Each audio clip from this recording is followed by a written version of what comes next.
February मास 18 तारिख 2023 मसीहा 23 मसीहा दिन मत डाकी जड़े चाकरी कर उद्देश्य बासभवन को डाकी 18 तारिख 2023 मसीहा फेब्रुआरी मास संध्या 8टा समय मत डाकी चाकरी करने गोटे पाचिका पोस्ट रे चाकरी देवाई डाकिले आज्ञा भोटर परिचय पत्र आधार कार्ड सबू नहीं कि गली मुझे घर पहुँचला कि समय कूड़े पलैले तापर मु बसी बसी बसी घंटा अपेक्षा कलापर आसला मत कहले आम तुमको कम दबु जे तुम आम कथा बुझिला कही खराब आचरण टे कले करने द्वारा मत खराब लगे मुझे किसी कहीपारे कि बोली पारे कांदी कांदी सीधा चुपचाप घर को पलि आसली असहाय महिला आज्ञा कौन करती बहुत दिन आम नुची छवि बाहर भी बुलूचु केबे केबे घर रोचु केबे केबे बाहर रोचु एमती आज्ञा बहुत असुविधा थी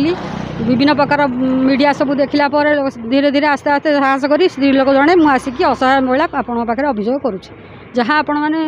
विचार करेंगे भय कर से लोक मारदार धमक देखा विभिन्न प्रकार आलाप देखा मुझे निस्सहाय लोक तेणुक कौन करी केते साहस करी बहुत कष्ट लुचि छपी ए जगह को मुझे मो पछे पछे विभिन्न प्रकार गाड़ी घोड़ा धरी से बुलूँ तेणुक कौन कर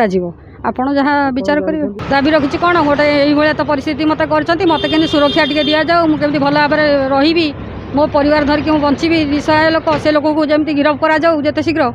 या तो अभियोग आ कौन आज्ञा बहुत दुराचारी लोक से बदमाश लोक से आज सकाଳେ ମୁଁ एसडीपीएम को गोटे केस विषय देखा करने आसती किंतु सेठू जानवा पाइली जड़े महिला जे कि समीर दास जो भाया पूर्वतन गणशिक्षा मंत्री तांकर जो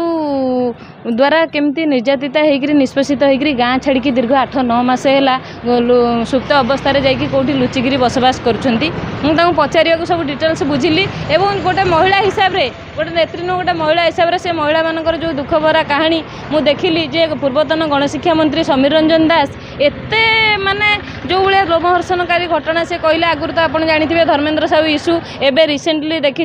भाणीजी सहित कौली आपत्तिजनक अश्लील वीडियो भाइराल होता किंतु से जो महिलाटी अंचलर सी जड़े पाचिका नियुक्ति होता स्कूल रे से विषय संगे जाइए आलोचना करने एवं आलोचना करने जावा भितर सी अश्लील इंगित करने सहित कांधे हाथ पकईकरी अति माने दुर्व्यवहार करते जहाँ सी निरीह महिला हिसाब से संध्या टाइम आपत्ति सांगे कहीं नथिले से से प्रतिवाद कर घर को भी बिजेडी गुंडा मैंने जाकर धमका चमका करते तुम जदि ये कथाटा क्या कह आम तुम कथा बुझू ये कथाटी कह तुम परिवार को स्वामी की तुम पिला जीवन रू मारी दिज्व जो आज कहले आम आसलु मानव एसडीपीओ संगे देखाई अभियोग करने को सांगे मुझे आसती कि जेहेतु एसडीपीओ नहांती गोटे डकायत केस रे जाइछंती से आम ऑनलाइन एप्लिकेशन देचु एसपी की जनईचु दरकार पड़े आम से महिला को धरिकी समीर दास विरुद्ध में जेहेतु केमिति गोटे नष्ट चरित्र लोक विजु जनता दल जो नारा दौची गाँ को कम माँ को सम्मान यही माँ को सम्मान गोटे दुश्चरिता नष्ट चरित्र लोक जे महिला मान को सम्मान दे जानी जहाँ विरुद्ध में धर्मेंद्र साहू मृत्यु घटना ठूँ धरिकी आमर जो बिंदास चिन्नू पर्यंत जिते मामला अच्छी एवं रिसेंटली दलर जड़े महिला नेत्री की दुर्व्यवहार करते जड़े वार्ड मेंबर जाइला मागिबा इंदिरावास ताकू दुर्व्यवहार करते आपर ये महिला आहरी केते महिला खाली निमापड़ा नुह निमापड़ा अस्तरंग गोपपुरी जिलार केते महिला ये लोकर जो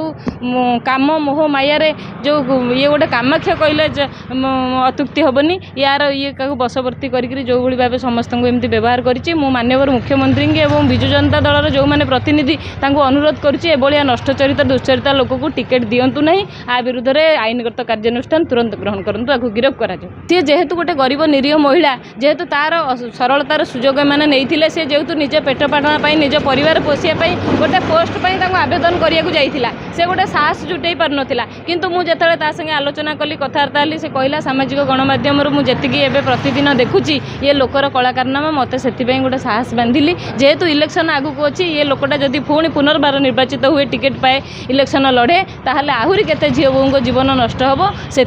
आज मुह खोलिया बाध्य हली।